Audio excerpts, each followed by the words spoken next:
नमस्कार प्यारे विद्यार्थियों, आज से हम राजस्थान का इतिहास प्रारंभ करने जा रहे हैं। अभी तक हम पढ़ रहे थे राजस्थान इतिहास की जानकारी के प्रमुख स्रोत हमने पढ़ लिए और काफ़ी महत्वपूर्ण वो क्लासें रही। और कुछ ऐसा कंटेंट मैंने आपको दिया जो अक्सर विद्यार्थी छोड़ देते हैं। अक्सर हम क्या पढ़ते हैं इतिहास की जानकारी के स्रोतों में, मुश्किल से अभिलेख पढ़ लेते हैं, सिक्के पढ़ लेते हैं और जो है कुछ साहित्यिक रचनाएं पढ़ लेते हैं, जैसे रचना और रचना का नाम। तो ये रचना और रचना का नाम और सिक्के तो हमने छोड़ दिए क्योंकि वो उसमें समझने लायक कुछ था नहीं और सिक्कों के अंदर से इतनी बहुत अधिक जानकारी नहीं मिलती। केवल सिक्कों से जो सवाल आता है वो यही आता है कि कौन सा सिक्का किस शासक ने जारी किया या किस राजवंश का सिक्का कौन सा था, है ना। तो वो सब उसमें समझना कुछ नहीं है, रट्टा मारना था। तो उसको मैं पीडीएफ के रूप में आपको भेज दूंगा। और साहित्यिक रचनाओं में भी कौन सी रचनाकार कौन था, बस ये पूछेंगे तो वो सब मैं पीडीएफ के रूप में आपको भेज दूंगा। तो कहने का मतलब ये था, पुरालेखीय सामग्री का टॉपिक जो हमने पिछली क्लास में पढ़ा, जबरदस्त क्लास थी और ऐसी सामग्री आपको सहज ही देखने को कहीं पर मिलती नहीं है और विद्यार्थी उसको अक्सर छोड़ देता है और वहां से एक आधा सवाल जो बनता है वो बड़ा गजब का बनता है। स्रोतों से सवाल पक्का आता है, तय बात है ये। तो अब वो सवाल साहित्य से आता है या पुरालेखीय सामग्री से आता है या आपके पुरातात्विक सामग्री से आता है, ये आपकी किस्मत के ऊपर डिपेंड है ना। तो वो हमने अच्छे से उस टॉपिक को पढ़ लिया, ठीक है। आज हम राजस्थान के जो पुरातात्विक स्थल हैं उनको हम पढ़ेंगे। देखिए विद्यार्थियों, मैं बताऊं आपको, ये जो टॉपिक स्टार्ट हो रहा है, आज का जो टॉपिक है वो लगभग राजस्थान की सभी एग्जामों में है। जैसे मैं बात करूं फर्स्ट ग्रेड के जो फर्स्ट पेपर है, जीके वाला जो पेपर है, उसमें राजस्थान की जो है प्रमुख स्थलों के बारे में बात की गई है, जिसमें कालीबंगा, आहड़, है ना, कालीबंगा है और आहड़ है, बैराट है और गणेश्वर है। इन चारों स्थलों को स्पेशल मेंशन किया हुआ है ना। और जीके सब्जेक्ट वाले पेपर में तो लिखा है कि सभी जो राजस्थान की जो पुरातात्विक स्थल हैं वो सभी हैं। तो कहने का मतलब फर्स्ट ग्रेड वालों को तो कंप्लीट राजस्थान की जो प्राचीन संस्कृति और सभ्यता है वो पूरा ही पढ़ना पड़ेगा। सेकंड ग्रेड में भी यही लिखा है, एंशिएंट कल्चर एंड सिविलाइजेशन। तो एंशिएंट कल्चर एंड सिविलाइजेशन में संपूर्ण स्थल आ गए, लेकिन 4 स्थलों को वहां भी स्पेशली मेंशन किया गया है। वो 4 स्थल फर्स्ट ग्रेड में मेंशन किए हुए हैं और सेकंड ग्रेड में मेंशन किए हुए हैं। तो उन चारों स्थलों को तो हम बिल्कुल डिटेल में पढ़ेंगे, इतना गहराई से पढ़ेंगे कि वहां से सवाल किसी प्रकार बाहर नहीं जाने देंगे। अन्य स्थलों को भी हम काफी गहरा पढ़ेंगे ताकि हमारा सवाल किसी प्रकार का एग्जाम में गलत ना हो। तो ठीक है विद्यार्थियों, जो लोग नए जुड़े हैं उनको मैं बता दूं कि आप अच्छे से नोट्स बनाएं, अच्छी क्वालिटी वाला रजिस्टर लें और अच्छी क्वालिटी वाला पेन लें और जैसा मैं लिखता हूं वैसा का वैसा आप लिखते चले जाएं, ताकि क्या होगा कि आपको बार बार रिवीजन करना पड़ेगा। तो आपके जो क्या है कि स्याही जो है ना बिखरती नहीं है। एक हल्की क्वालिटी का पेन ले लेते हैं ना तो 6 महीने बाद या एक बार उस चौमासा आया और सीम के कारण वो स्याही बिखर जाती है, पन्ना खराब हो जाता है। लेकिन अच्छी क्वालिटी का पन्ना है, अच्छी क्वालिटी का पेन है तो वो 2-3 साल 4 साल तक वो नोट्स हमारे बढ़िया से काम दे देते हैं।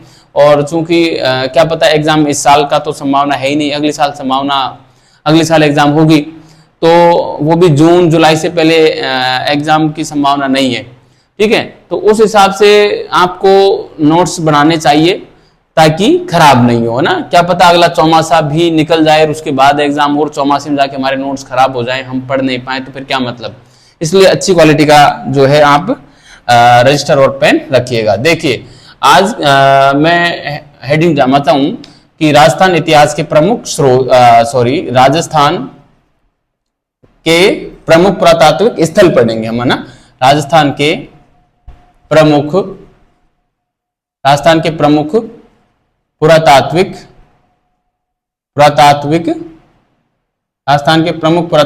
स्थल, ठीक है। अब देखिए विद्यार्थियों, राजस्थान के प्रमुख पुरातात्विक स्थल में हम जो देखेंगे, सबसे पहले तो जैसा कि मैं प्रत्येक टॉपिक का परिचय करता आया हूं, वो परिचय तो हम देखेंगे ही देखेंगे। परिचय के अंदर हम देखेंगे कि जो राजस्थान के पुरातात्विक स्थल हैं उनको खोजने का काम कौन करता है और उनका अध्ययन का काम कौन करता है, कौन उनका डिवाइडेशन करता है ना, ये हम देखेंगे। तो परिचय में हम क्या देखेंगे, पुरातात्विक स्थलों के बारे में हम देखेंगे, है ना। पुरातात्विक स्थल, आखिर पुरातात्विक स्थल कहते किसे हैं, पुरातात्विक स्थल कहते किसे हैं, ये हम थोड़ा सा देखेंगे।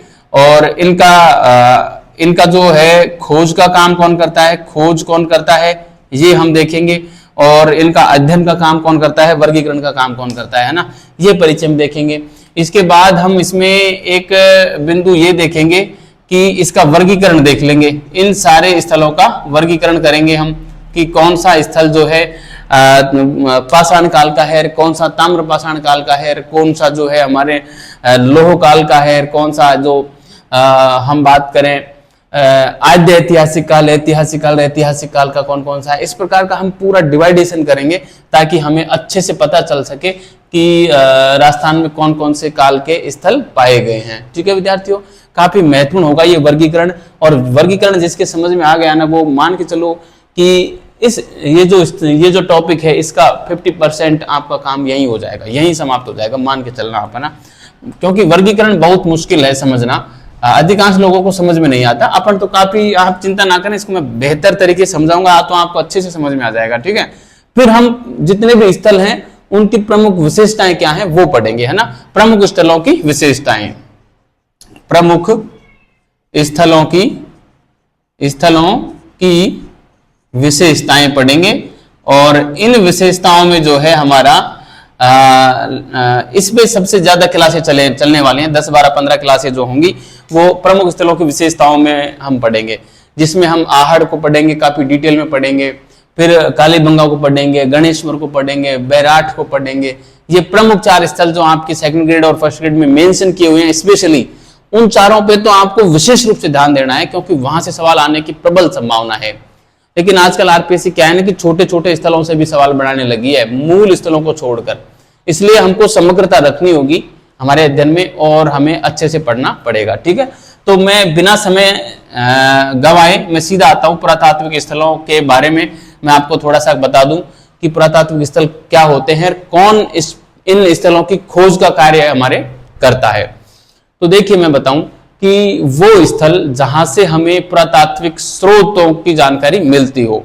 अब पुरातात्विक स्रोतों में क्या आते हैं, जैसे मृदभांड है, सिक्के है, मुहर है, शिलालेख है, कोई प्राचीन स्मारक है, ये किसी जगह से मिल रहे हैं तो उस जगह को पुरातात्विक स्थल कहा जाता है। ठीक है विद्यार्थियों, पुरातात्विक स्थल किसे कहा जाता है, जहां से हमें कोई भी पुरातात्विक सामग्री प्राप्त होती है उस स्थल को पुरातात्विक स्थल कहा जाता है, पहली बात। अब इन स्थलों की खोज का काम आखिर करता कौन है, तो विद्यार्थियों मैं बताऊं आपको, इन स्थलों की खोज का काम जो है वो भारतीय पुरातात्विक सर्वेक्षण विभाग करता है। आर्कियोलॉजिकल सर्वे ऑफ इंडिया नाम से एक विभाग स्थापित किया गया था 1861 में। जो अलेक्जेंडर कनिंघम थे, एक अंग्रेज थे अलेक्जेंडर कनिंघम, उन्होंने भारत में भारतीय पुरातात्विक सर्वेक्षण विभाग की स्थापना की, है ना, जिसको हम ASI बोलते हैं अंग्रेजी में, आर्कियोलॉजिकल सर्वे ऑफ इंडिया, 1861 में की। इसलिए अलेक्जेंडर कनिंघम को भारतीय पुरातात्विक विभाग का जनक भी कहा जाता है। और ये जो भारतीय पुरातात्विक विभाग है वो संपूर्ण भारत में और ऐसे पुरातात्विक स्थलों की खोज करता है और इन स्थलों को वर्गीकृत करता है ना, यानी कि इन स्थलों का अध्ययन करके और इनका वर्गीकरण करता है कि इस स्थल को हम पाषाण काल में रखेंगे या ताम्र पाषाण काल में रखेंगे या लौह काल में रखेंगे या ऐतिहासिक काल में रखेंगे, है ना। इस प्रकार से विभाजित करने का काम जो है कौन करता है, ASI करता है, आर्कियोलॉजिकल सर्वे ऑफ इंडिया करता है।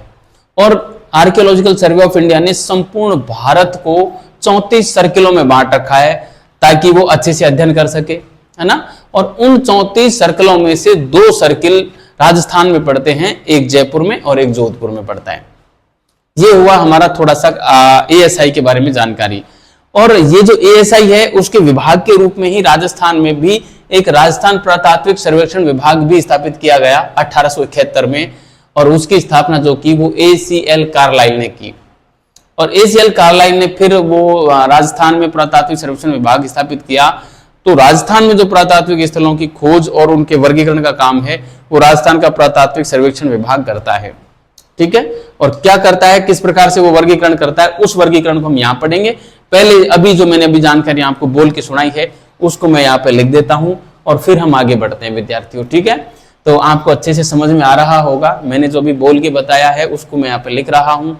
बोलने से यदि आपको समझ में नहीं आया तो लिखने से आ जाएगा, लिखने से नहीं आए तो मैं जो लिखूंगा उसको आप बार बार पढ़ना तो अच्छे से आ जाएगा। पहली चीज तो आपको आ ही गया होगा, और नहीं आया है तो हम फिर से आपको समझा देंगे, ठीक है।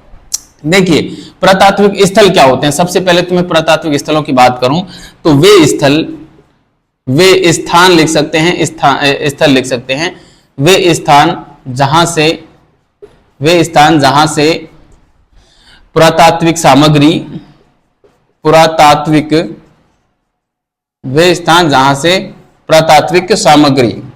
अब पुरातात्विक सामग्री में क्या आता है विद्यार्थियों। पुरातात्विक सामग्री में हम लिख सकते हैं सबसे पहले तो स्मारक लिख सकते हैं, कोई भी भवन मिला हो, स्मारक मिला हो, है ना, स्मारक है। मृद भांड मिले हों, मृद भांड का मतलब होता है मिट्टी के बर्तन, है ना, मृद भांड है। इसके अलावा मुहर है ना, मुहर है, मुद्रा है, मुद्रा के अंदर क्या आते हैं, सिक्के आते हैं, है ना, तो हम सिक्के है, ठीक है। और इसके अलावा और क्या आ सकते हैं, शिलालेख भी इसी में आते हैं, ध्यान रखना, शिलालेख है ना, शिलालेख है आदि, और भी इसमें आ सकते हैं, ताम्रपत्र वगैरह इसी में आएंगे, ठीक है। तो वे स्थान जहां से पुरातात्विक सामग्री प्राप्त होती है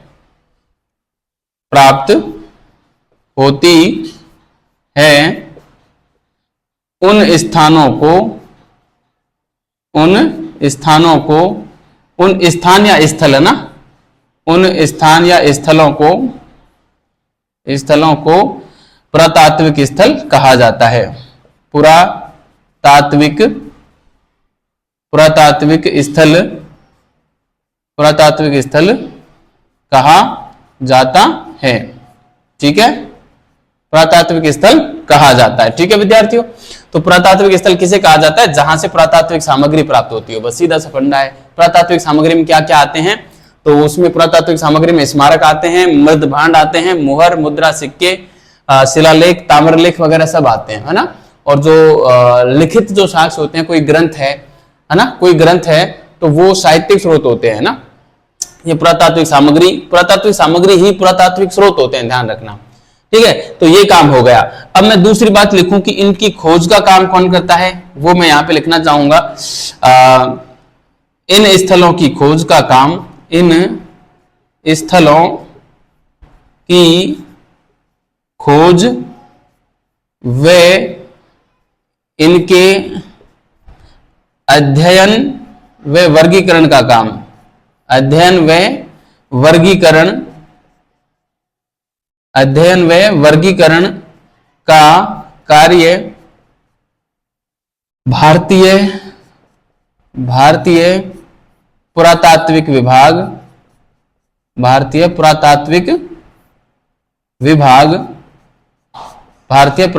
विभाग है ना, जिसको हम क्या बोलेंगे, भारतीय पुरातात्विक सर्वेक्षण विभाग है, सॉरी, सर्वेक्षण भी हम यहां पे लिखेंगे, भारतीय पुरातात्विक सर्वेक्षण विभाग, भारतीय पुरातात्विक सर्वेक्षण विभाग है ना, जिसको बोलते हैं ASI, archaeological survey of India, है ना, ASI द्वारा किया जाता है, ठीक है, ASI द्वारा किया जाता है। और इस ASI की स्थापना कब हुई थी, 1861 में हुई थी, ठीक है। ASI की स्थापना मैं यहाँ पे अगले पॉइंट के रूप में लिख देता हूं, ASI है ना, मैं पूरा नाम नहीं लिखूंगा, भारतीय पुरातात्विक सर्वेक्षण विभाग, ठीक है। ASI शॉर्ट में लिख रहा हूं, आप समझ जाना ASI का मतलब क्या होता है ना। तो ASI की स्थापना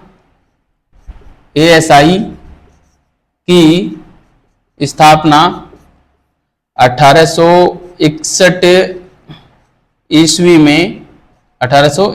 में अलेक्जेंडर कनिंघम द्वारा की गई थी। अलेक्जेंडर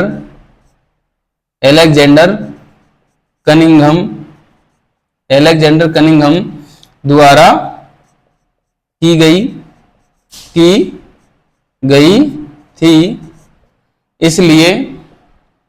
इसलिए कनिंघम को भारतीय ASI का जनक कहा जाता है, भारतीय एएसआई का जनक कहा जाता है, कहा जाता है।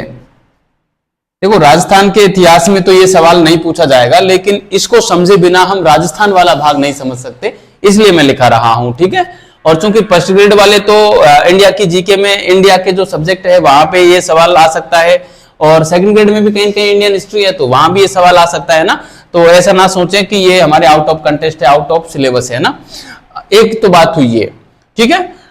ये जो एएसआई है वो ही इन स्थलों की खोज का कार्य करता है, और ये ही इन स्थलों का अध्ययन और वर्गीकरण करके और हम तक ये पहुंचाता है कि कोई भी स्थल है वो पाषाण काल में आता है या ताम्र पाषाण काल में आता है या लोह काल में आता है या धातु काल में, मतलब कहां आता है वो सब तय करने का काम एएसआई करता है। अब राजस्थान में जो एएसआई है उसकी स्थापना कब हुई थी मैं आपको बताऊं। राजस्थान में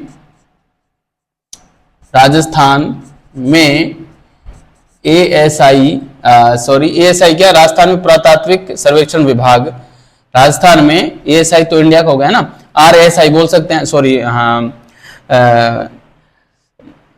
आर्कियोलॉजिकल सर्वे ऑफ इंडिया, तो एएसआर बोल सकते हैं ना। राजस्थान में मैं ये पूरा नाम लिख देता हूं, पुरातात्विक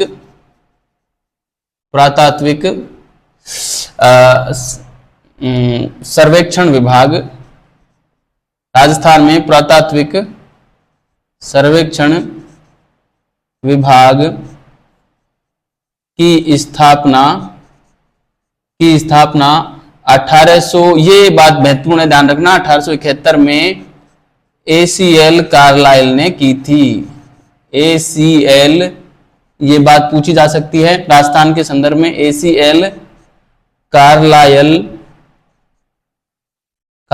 ने की थी, ठीक है। एसीएल कार्लाइल ने की थी, ठीक है। इस बात को आप विशेष रूप से ध्यान रखें। और एक बात और मैं बताना चाहूंगा, संपूर्ण भारत को 34 सर्किलों में बांटा गया है एएसआई के द्वारा। एएसआई ने संपूर्ण भारत को 34 पुरातात्विक सर्किलों में बांटा है, जिसमें से 2 सर्किल राजस्थान में हैं, जयपुर और जोधपुर में। ये बात और हम विशेष रूप से लिखेंगे, मैं यहां पे लिख देता हूं। एएसआई इसका मुख्यालय कहां है, मैं यहां पे लिख सकता हूं, मुख्यालय कोलकाता है ना। मुख्यालय कहां है, मुख्यालय है इसका कोलकाता, ठीक है, कोलकाता। एएसआई का मुख्यालय कोलकाता, ठीक है। मैं एक बार इसको थोड़ा सा देख लूंगा, कोलकाता है या लखनऊ है। आप अभी कोलकाता ही समझें, यदि लखनऊ होगा तो मैं कल चेंज करवा दूंगा, वरना कोलकाता ही है जितना मुझे याद आ रहा है। वैसे इंडिया लेवल के इंडिया की वाली जीके है, सॉरी इंडियन हिस्ट्री है, उसमें मैंने करवाया हुआ है ना, आप वहां जाकर भी देख सकते हैं, ठीक है। तो एएसआई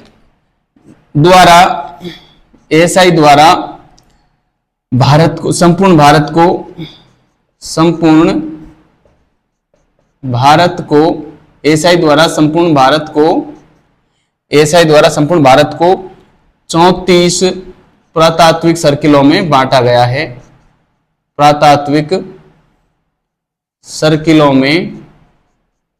सर्किलों में बांटा गया है, ठीक है। 34 पुरातात्विक सर्किलों में बांटा गया है, जिनमें से 2 सर्किल राजस्थान में है ना, जिनमें से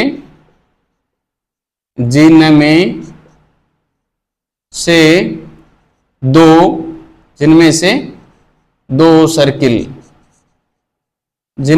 सर्किल कौन कौन से हैं? 2 सर्किल, एक तो है जोधपुर वाला और एक है जयपुर,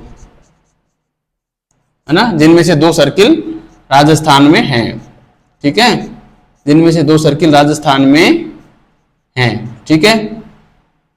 तो ये बात हो गई, प्रमुख रूप से आप इसे ध्यान रखें। और अब हम आते हैं अगली स्लाइड पे, हम वहां पे लिखेंगे कि जो ये एएसआई है, राजस्थान का जो पुरातात्विक सर्वेक्षण विभाग है, उसने राजस्थान के स्थलों को और किस प्रकार से बांटा है, यानी कि हम आते हैं वर्गीकरण पे, बना ये परिचय हमारे यहाँ पे पूरा होता है, ठीक है। देखिए खोज का जो काम है वो एएसआई करता है, उसके अलावा जो यूनिवर्सिटियां होती है ना, वो भी खोज का कार्य आजकल करवाने लगी हैं। और जो भी कोई बंदा पीएचडी करता है तो वो पीएचडी के अंतर्गत यदि कोई प्राचीन सभ्यता पे वो खोज करना चाहे, शोध करना चाहे, तो कोई भी यूनिवर्सिटी एक गाइड अलॉट करती है।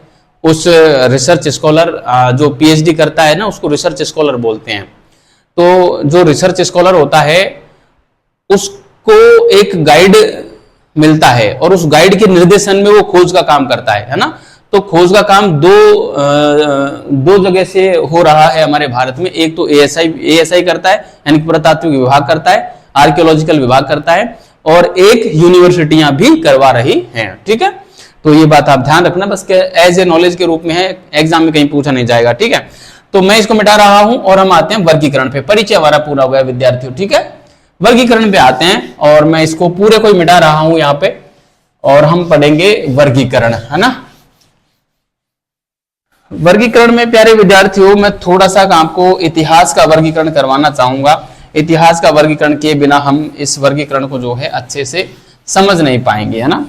इतिहास का वर्गीकरण हम करेंगे। देखो, इतिहास को जो है 3 भागों में बांटा जाता है पुरातात्विक स्रोतों के आधार, संपूर्ण स्रोतों के आधार पर, है ना। एक तो होता है आद्य इतिहास, एक होता है प्राक ऐतिहासिक काल, एक होता है आद्य ऐतिहासिक काल, और एक होता है ऐतिहासिक काल, यानी pre history, proto history, history, है ना। क्या क्या होता है देखो, मैं आपको थोड़ा सा समझाऊंगा।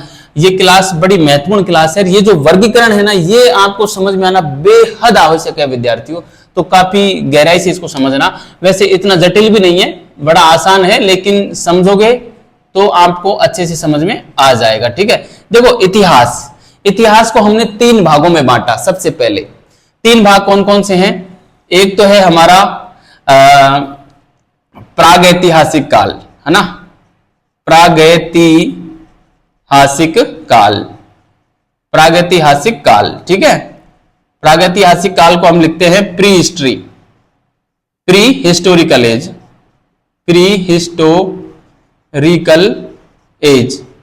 ठीक है, प्री हिस्टोरिकल एज लिखते हैं इसको। ठीक है, दूसरे भाग के रूप में जो हम बांटते हैं विद्यार्थियों, वो है प्रागैतिहासिक काल, आद्य ऐतिहासिक काल, है ना। दूसरे नंबर पे क्या आएगा? आद्य ऐतिहासिक काल, है ना। आद्य ऐतिहासिक काल को हम बोलते हैं अंग्रेजी में प्रोटो हिस्टोरिकल एज। ठीक है, इसको प्रोटो हिस्टोरिकल एज बोलते हैं। और तीसरा जो काल आएगा विद्यार्थियों, वो आएगा हमारा ऐतिहासिक काल, जिसको हम हिस्टोरिकल एज बोलते हैं, है ना, हिस्टोरिकल एज बोलते हैं। तो ये है ऐतिहासिक काल। ठीक है, इसको समझना बेहद आवश्यक है। और ऐसा विभाजन क्यों किया गया है ये मैं आपको बताता हूं अभी। ऐतिहासिक काल, ठीक है, इसको बोलते हैं हिस्टोरिकल एज। ठीक है, हिस्टोरिकल एज। देखिए साथियों, इस प्रकार से इनको बांटा है। इनकी परिभाषा तो मैं यहां पे नहीं लिखाऊंगा, लेकिन आपको समझाता हूं। देखिए, इसको किस आधार पे बांटा है? देखो, इतिहास को जानने के जो स्रोत होते हैं ना, उसके आधार पे इसको बांटा है। और इतिहास को जानने के जो स्रोत होते हैं, इसको जानने के जो स्रोत होते हैं ना विद्यार्थियों, वो 2 प्रकार के होते हैं, है ना। एक तो होता है पुरातात्विक स्रोत, है ना, पुरातात्विक स्रोत, है ना। और एक होता है हमारा साहित्यिक स्रोत। ठीक है, पुरातात्विक स्रोत और साहित्यिक स्रोत। ठीक है, साहित्यिक स्रोत। ठीक है, पुरातात्विक स्रोत और साहित्यिक स्रोत। जो हमने कल पुरालेखीय स्रोत पढ़े थे, वो साहित्यिक स्रोतों का ही एक प्रकार से हिस्सा हो जाते हैं, लेकिन हम उनको अलग से देखे थे। ठीक है, तो क्योंकि उनमें लिखित सामग्री ही होती है, किसी न किसी रियन प्रकार वो लिखित सामग्री के रूप में ही होते हैं, तो वो साहित्यिक स्रोत में आ जाते हैं। और कहने का मतलब इतिहास को 2 प्रकार से जानते हैं, एक पुरातात्विक स्रोत, एक साहित्यिक स्रोत।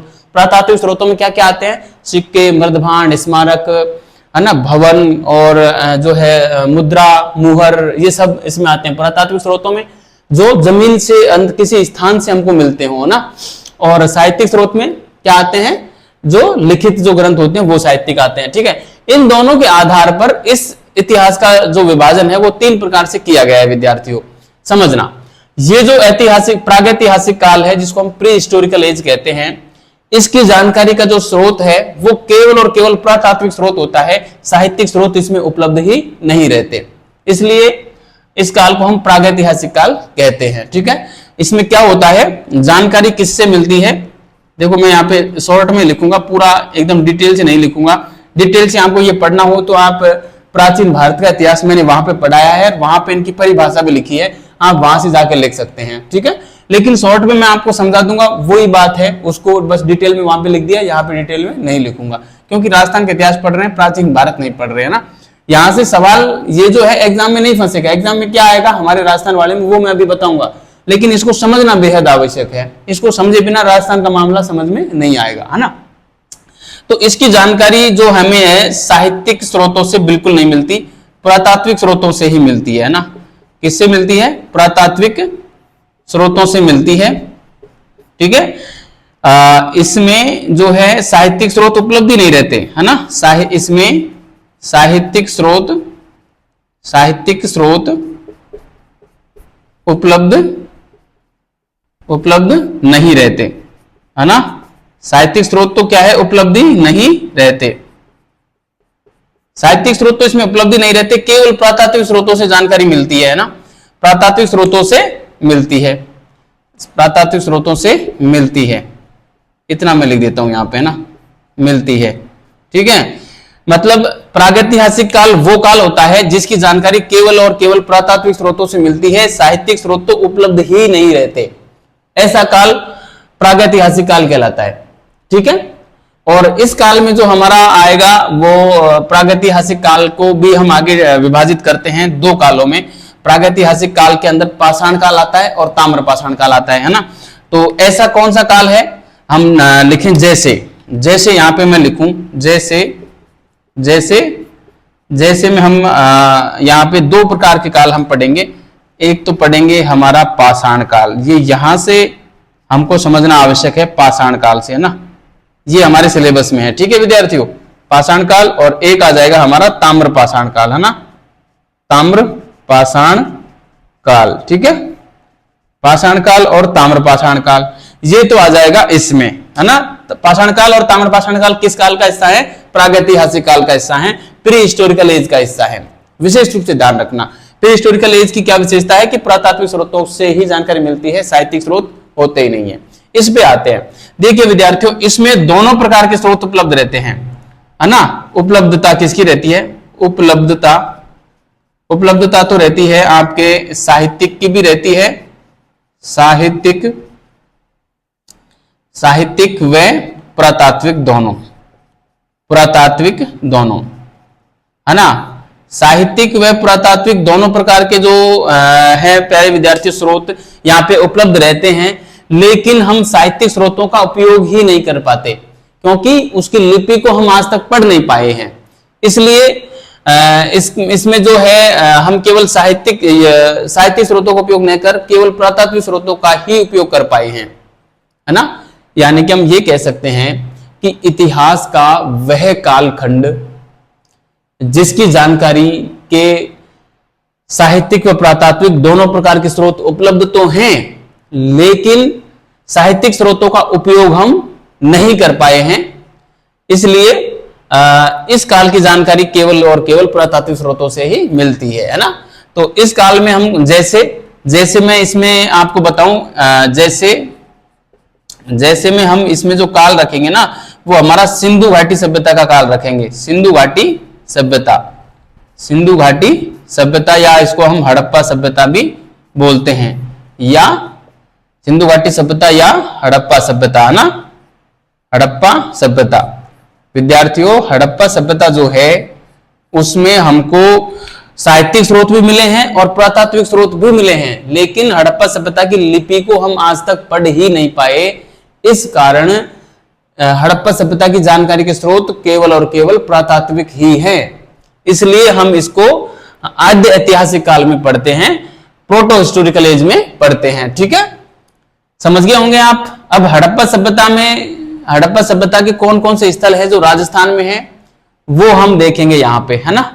वो कालीबंगा और सौथी दो स्थल हैं, वो हम यहाँ पे पढ़ेंगे। ठीक है, और ऐतिहासिक काल की मैं जानकारी आपको दूं, ऐतिहासिक काल में ये दोनों प्रकार के स्रोत उपलब्ध रहते हैं और दोनों से ही जानकारी मिल जाती है, सीधा सा फंडा है इसका, तो है ना। तो इसमें इसकी जानकारी कहां से मिलती है? साहित्यिक व पुरातात्विक, साहित्यिक व पुरातात्विक, साहित्यिक व पुरातात्विक दोनों उपलब्ध, दोनों उपलब्ध व उपयोग भी होता है ना, वह उपयोग भी किया जाता है, उपयोग भी किया जाता है, ठीक है। इसको ऐतिहासिक काल कहते हैं, ठीक है। इसमें साहित्यिक और पुरातात्विक दोनों प्रकार के स्रोत उपलब्ध रहते हैं और उनका उपयोग भी इतिहास को जानने के लिए किया जाता है। इस काल को हम ऐतिहासिक काल कहते हैं, जिसमें हमारे द्वितीय नगरीकरण का काल आता है, जिसमें जो है हमारा मौर्य काल, गुप्त काल, है ना, और ये सब आते हैं। लोह काल भी इसमें आ जाता है। और इस काल में हम पढ़ेंगे हमारे राजस्थान में जो है जो बैराठ है, बैराठ जयपुर वाला, वो यहाँ पे आता है। जैसे मैं लिखूं यहाँ पे, जैसे में हम इसमें यहाँ पे बैराठ को पढ़ेंगे, है ना, किसको पढ़ेंगे? बैराठ को पढ़ेंगे, ठीक है विद्यार्थियों। तो ये था हमारा प्रमुख मतलब विभाजन हमने किया। अब देखिए पाषाण काल में मैं बात करूं, पाषाण काल में हमारे यहाँ पे कौन कौन से स्थल आते हैं राजस्थान में, है ना। राजस्थान में पाषाण काल में जो स्थल आते हैं विद्यार्थियों, वो आते हैं, हम देखो कौन कौन से स्थल आते हैं। मैं यहाँ पे एक तो हम बागोर को पढ़ेंगे, बागोर जो भीलवाड़ा में है ना, बागोर को पढ़ेंगे, है ना। इसके अलावा हम डीडवाना को पढ़ेंगे, डीडवाना नागौर वाला, डीडवाना बागोर भीलवाड़ा का। इसके अलावा हम इसमें इस पाषाण काल में रखते हैं तिलवाड़ा, रखते हैं तिलवाड़ा, सॉरी हाँ तिलवाड़ा रखते हैं, तिलवाड़ा रखते हैं। और तिलवाड़ा के अलावा हम इसमें एक लूनी नदी का जो क्षेत्र है, लूनी नदी का क्षेत्र, वो भी रखते हैं, ठीक है। इन 4 स्थल हैं जो पाषाण काल के अंदर प्रमुख रूप से आते हैं, ठीक है। पाषाण काल में और भी बहुत सारे आते हैं, मैं बताऊंगा आपको आगे, लेकिन प्रमुख रूप से इन 4 को आप ध्यान रखें, ठीक है विद्यार्थियों। इसके अलावा ताम्र पाषाण काल की 2 संस्कृतियां हमें राजस्थान में देखने को मिलती हैं, ठीक है। ताम्र पाषाण काल की 2 संस्कृतियां हमें राजस्थान में देखने को मिलती हैं। वो कौन कौन सी हैं देखिए साथियों, मैं आपको बताऊं तो इसमें सबसे पहले तो हमारी एक संस्कृति आती है आहड़ बनास संस्कृति, है ना, आहड़ बनास संस्कृति आती है। यह विभाजन विशेष रूप से ध्यान रखना, यहां से सवाल फंसता है। अभी कैसे फंसता है मैं आपको बताऊंगा, इसको अच्छे से समझ के रखना ना। और दूसरी संस्कृति जो मिलती है विद्यार्थियों, वो मिलती है हमारी गणेश्वर जोधपुरा संस्कृति, है ना, गणेश्वर जोधपुरा संस्कृति। ये देखो सेकंड ग्रेड में सीधा मेंशन है ये सब, ये चीजें, है ना। फर्स्ट ग्रेड में और सेकंड ग्रेड में आहड़ और बनास का नाम, है ना, गणेश्वर जोधपुरा संस्कृति, गणेश्वर जोधपुरा संस्कृति, ठीक है। तो इसको आप विशेष रूप से समझें, क्योंकि ये फर्स्ट ग्रेड और सेकंड ग्रेड में सीधा मेंशन किया हुआ है, आहड़ का नाम, गणेश्वर का नाम, है ना। और आगे इसमें मैं बताऊंगा बैराठ का नाम भी सीधा मेंशन किया हुआ है। यहाँ पे आएगा हमारा कालीबंगा और कौन सा, इसमें देखो सिंधु घाटी सभ्यता में हमारे स्थल आ जाएंगे, एक तो कालीबंगा आ जाएगा, है ना, कालीबंगा, कालीबंगा ये भी सीधा मेंशन किया हुआ है, कालीबंगा, है ना। इसके साथ में हम एक सौंथी नाम का स्थल है, सौंथी, उसको भी थोड़ा सा पढ़ लेंगे, ठीक है। तो ये स्थल यहाँ पे पढ़ लेंगे। अब इसमें कौन कौन से स्थल आते हैं ये काफी इंपॉर्टेंट है विद्यार्थियों। इसमें देखिए आहड़ में एक तो प्रमुख स्थल आहड़ ही आता है, आहड़ ही आता है ना, आहड़ है ना। और इसके बाद हम इसमें जो दूसरा स्थल देखेंगे विद्यार्थियों, आहड़ के बाद दूसरा हम देखेंगे गिलुंड देखेंगे, गिलुंड, है ना, कौन सा देखेंगे, गिलुंड देखेंगे, गिलुंड जो राजसमंद में पड़ता है, ठीक है। इसके अलावा इसमें और जो स्थल आते हैं मैं यहाँ पे लिख रहा हूं, नीचे कर सकते हैं। बालाथल इसमें भी पढ़ेंगे हम, बालाथल, है ना, बालाथल पढ़ेंगे। और एक हम इसमें पढ़ेंगे ओजियाना पढ़ेंगे विद्यार्थियों, क्या पढ़ेंगे, ओजियाना, ठीक है। तो ये हो गया हमारा बालाथल, ओजियाना, आहड़ और गिलुंड हो गया, ठीक है। 4 स्थल जो हैं ये हमारे आहड़ बनास संस्कृति के प्रमुख स्थल हैं। अब कई विद्यार्थी क्या करते हैं कि आहड़ दे रखा है तो केवल और आहड़ को ही पढ़कर चले जाते हैं एग्जाम देने। अरे भाई आहड़ के साथ साथ आपको गिलुंड, ओजियाना और बालाथल भी पढ़ना है। जो आहड़ आपके मेंशन किया है ना, वो आहड़ सभ्यता है है ना। और आहड़ सभ्यता में ये 4 स्थल प्रमुख रूप से आते हैं। इसको हम कई नामों से जानते हैं। देखो, आहड़ सभ्यता के नाम से भी कहते हैं। क्यों? क्योंकि इस सभ्यता का खोजा गया पहला स्थल आहड़ था। इसे बनास संस्कृति भी कहते हैं। क्यों? क्योंकि यह बनास नदी के किनारे विकसित हुई, बनास नदी के किनारे बसी हुई सभ्यता थी। इसे हम ताम्र पाषाणिक सभ्यता भी कहते हैं। क्यों? क्योंकि इस काल में तांबे और पत्थर, पाषाण यानी पत्थर, दोनों का इस्तेमाल किया जा रहा था, इसलिए इसको ताम्र पाषाणिक स्थल भी कहते हैं। अब वहां एग्जाम में आपको कैसे भी सवाल घुमा फिरा के पूछा जा सकता है कि निम्नलिखित में से कौन सा ताम्र पाषाणकालीन स्थल नहीं है ना। तो 3 नाम ये दे देगा, एक नाम यहां से दे देगा, तो इनमें से जो नाम होगा वो आंसर निकल जाएगा, क्योंकि वो ताम्र पाषाणिक नहीं है, केवल पाषाणिक स्थल है ये, तो है ना। इस प्रकार से सवाल बनता है। गणेश्वर जोधपुरा में 2 ही स्थल है, एक तो गणेश्वर और एक जोधपुरा। इसमें तो केवल 2 ही स्थल हम पढ़ेंगे। एक तो हम पढ़ेंगे गणेश्वर, जो कि काफी इंपॉर्टेंट स्थल है, और गणेश्वर का आपके सभ्यता सिलेबस में स्पेशली मेंशन किया हुआ है ना, गणेश्वर। और दूसरा है जोधपुरा। ये जोधपुरा जयपुर वाला है, जोधपुर को मत समझना। जयपुर में ढूंढ नदी के किनारे ये ढूंढ का हाँ कुछ एक है, एक ऐसी नदी, वहां ये जयपुर में बसा हुआ है जोधपुरा ना। इसको पढ़ेंगे, गणेश्वर पढ़ेंगे, ठीक है। और ये चारों स्थल पढ़ेंगे। और इसमें आद्य ऐतिहासिक काल में कालीबंगा और सौंथी को पढ़ेंगे, और इसमें हम बैराट को पढ़ेंगे। सवाल विद्यार्थियों यहीं से फंसता है। किस प्रकार से आता है? देखो, वो पूछेगा निम्नलिखित में से कौन ताम्र पाषाणिक स्थल नहीं है। तो ताम्र पाषाणिक स्थल में ये 6 नाम है, 6 में से कोई 3 नाम दे देगा 3 ऑप्शन में, और चौथे नंबर पे आपको कालीबंगा दे सकता है, सौंथी दे सकता है, बैराट दे सकता है, या बागोर, डिडवाना, तिलवाड़ा, लूनी में से कोई एक दे सकता है। तो इस प्रकार से आंसर निकल जाएगा। या ये पूछ लेगा कि निम्नलिखित में से कौन सा स्थल राजस्थान में पाषाण काल से संबंधित नहीं है, तो पाषाण काल में ये 3 नाम दे देगा, एक बैराट दे देगा, है ना, और कालीबंगा दे देगा। या फिर ऐसे पूछ लेगा कि राजस्थान में कौन सा स्थल है जो हड़प्पा सभ्यता का प्रतिनिधित्व करता है, तो 3 नाम ये दे देगा, एक कालीबंगा दे देगा, तो कालीबंगा आंसर निकल जाएगा, क्योंकि कालीबंगा हड़प्पा सभ्यता का स्थल है ना। तो इस प्रकार से सवाल बनता है। तो आप इनको, ये जो विभाजन मैंने किया है, इसको आप विशेष रूप से जो है विद्यार्थियों आपको ध्यान रखना है, ठीक है।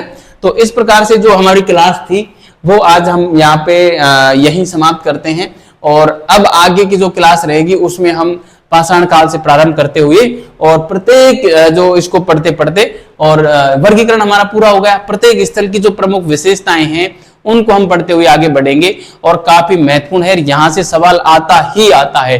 2 से 3 सवाल लगभग हर एग्जाम में देखने को मिल जाते हैं आपको ना। तो आप इसको विशेष रूप से ध्यान रखना।